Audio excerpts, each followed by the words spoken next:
The WWE has a problem on their hands, and it's honestly not even really that bad of a problem to have. Let's rewind for a second. We finally got a mid-card title, something we have been begging for a very long time. Some of you have been against this. I don't understand it, but that's a conversation for never. I don't want to talk about it. We finally got a mid-card title. It's the U.S. Women's title. Starting to think my sign at Raw over a year ago finally worked. It says titles. It says titles. Damn it, Cole. So why is this a problem? Well, the title itself is not a problem, but it opens up this door of now you've got so many women, a very strong women's division in the WWE, not to mention NXT. So like there's just so many women in the up and coming and the right now that you could rightfully put this title on and it would not feel weird. It would not feel forced. It would feel deserved. So now you're in this position where you waited so long and you've gotten people wanting there to be some way of recognizing this talent that the main roster has in the women's division. But now, no matter where you put this thing, there's going to be a large amount of people who are upset by it because there are so many women with fan bases that really want to see them get their recognition and to finally get their flowers with some gold. Maybe we'll get lucky, and if this goes well, maybe this doesn't have to be a title that goes from show to show. Maybe if we're lucky, we will get a women's intercontinental title, which I could see that potentially happening. When I look at this tournament, most, if not all, if I'm not mistaken, I think every woman in this tournament is on SmackDown. That would lead me to believe that this is a SmackDown specific title. I could be wrong. Maybe I'm forgetting that somebody's actually on Raw. Sometimes they appear on both shows. It gets a little tough to remember. But before you hear my prediction, tell me what you think. Tell me who you think should get this title first from this list. I'm sure there is somebody not listed on here. I know there's big Dakota Kai fans out there and big fans of a lot of women that are not listed in this tournament that they would love to see get the title. But from this list, maybe even tell me who you think are going to be in the finals. Give me who the last two are going to be and who's going to win this title first. Now, for me, I see so much opportunity here, but I'm going to get something out of the way immediately. Now, I know some of you are going to say you really want Chelsea Green to win this. You and me both, okay? I want to see Chelsea Green win this title. I don't think this is where it happens. Hear me out. Chelsea Green has been written as a very funny and lovable character who finds a way to win once in a while, usually just kind of capitalizing on some random opportunity or being a little bit sleazy. You know, she's a comedic heel character with Piper Niven. Might not be a heel with the fans, but her character is usually going against a babyface. I don't see a world where she gets this title in this format. I see Chelsea Green eventually winning this title in a single opportunity match where she's given a shot at the title and she steals it, finds a way to win that one match, and then her and Piper Niven run off into the sunset and Piper kind of protects her backstage and helps her keep the title for longer than you would expect. I just don't see Chelsea Green going through a gauntlet. She would have to beat Bianca and Blair Davenport in the first one, then she's going to have to beat Bayley because we know Bayley wins. And then you look on the other side, I don't see her winning a match one-on-one against anybody on the other side except for Elektra Lopez. And that's only because I don't even think I've seen Elektra Lopez in a match since I've started watching wrestling. I've only been watching for a year and a half, so maybe she used to be a star. I don't really know anything about her. I just know that she's kind of comes out, walks in with a faction once in a while. That's about it. So again, I love Chelsea Green. I wanted to get this title at some point. I don't think a tournament is the way Chelsea Green finds gold. Maybe the WWE knows how much she's loved and they're really going to drag it out until next Money in the Bank, and then she's like a super entertaining case holder. I don't know. I'm not hoping for that. I just tossing it out there. They like to make us wait. Okay, but my actual predictions of who I think could be your finals matchups.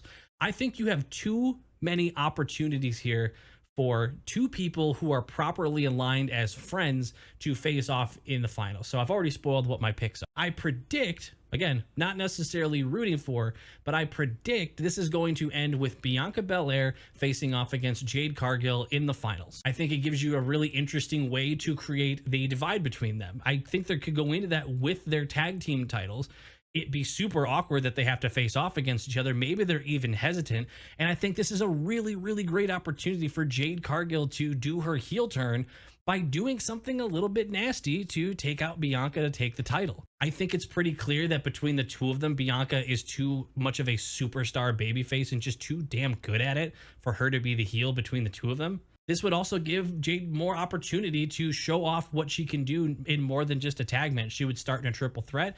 She would end up in a 1v1, most likely against Naomi or Tiffany Stratton. And in those finals is where you'd finally get a chance to see Jade excel in a singles position and not just in a tag match. The problem is wrestling fans are fairly predictable, and you know that as I say this, there's probably already somebody commenting, or even if Jade makes it to the finals, there are going to be so many people that are just pissed that they say Jade can't actually wrestle her. She can only be a tag person. She doesn't actually do anything. I'm not even going to address any of that. I've enjoyed every Jade match that I've watched. She's a fun powerhouse character to root for. I enjoy it. Now, on the other hand, Bianca could beat Jade. I don't think she should. I think it could be really good for the title. I'm not against somebody already that's kind of main eventy getting it to elevate the title to make it more of a respectable title right off the bat. I've become a strong believer that the talent elevates the title and not the other way around. So I don't really have an issue with it going to somebody with the experience like a Bianca, or even if Bayley were to pull it off. I think having an established, respectable champion that has already held the title wouldn't be the worst first person to hold it. Sometimes it's about how you get the title and not necessarily just the fact that you got the title. Kind of like how when Rhea had to relinquish her title, they didn't want to just give it to Liv by having her win the Battle Royal. They wanted her to actually beat someone, so they give it to Becky Lynch for a little while, who ends up losing to Liv, making it so Liv did have to actually beat someone of merit to actually get the title. So wouldn't be against Bianca getting it here.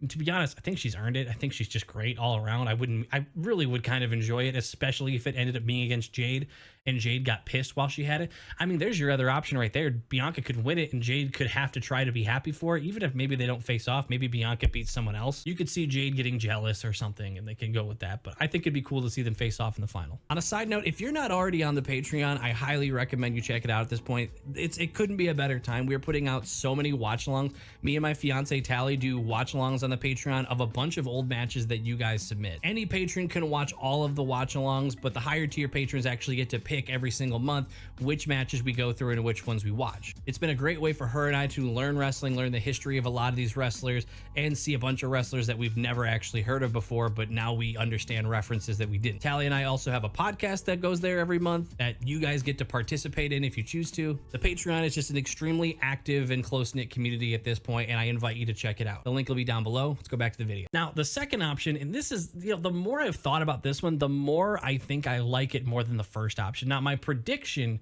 is that they're going to go Jade and Bianca, but what I would like to see, I would like to see it be Bayley versus Naomi in the final. I think that would be a little bit more of an interesting final in terms of putting two people who are close together and really good friends, because Jade and Bianca are fairly new friends. Like they built the tag team obviously and they've been pretty dominant, but they, as far as the characters go, they haven't known each other forever as far as I understand. But Bayley and Naomi have been very close for a long time. So them being put in that position to me feels like it would cut a little bit deeper, a lot deeper. When it comes to who would win between those two, I think it could go either way. I think Bayley having the title first, that way somebody else could beat Bayley to win that title later.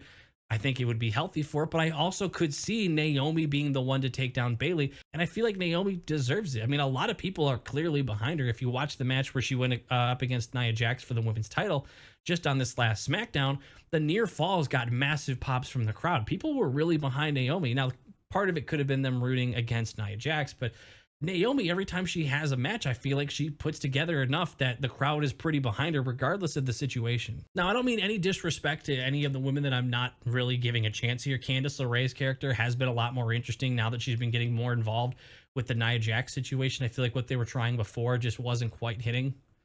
Mi Chin is a great worker. I don't think I've seen a Mi Chin match that I didn't think was an absolute banger. Piper Niven has impressed me several times. Tiffany Stratton, I'm not even mentioning her as a potential chance. Maybe she gets out of the first round, but there's no world where the current Money in the Bank holder goes and wins the first women's title.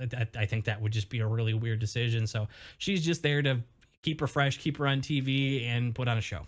And Elektra Lopez. And then there's Blair Davenport, who they haven't really done much with since, I think, didn't they show her on TV like she was going to almost make a little faction with a couple people? I don't remember how that was going. But then she just disappeared. And then BFAB, I mean, her and Candice, they already lost. Like, Bayley already won. So I would love to see your predictions. Give me the final two. Don't just tell me who you think's going to win it.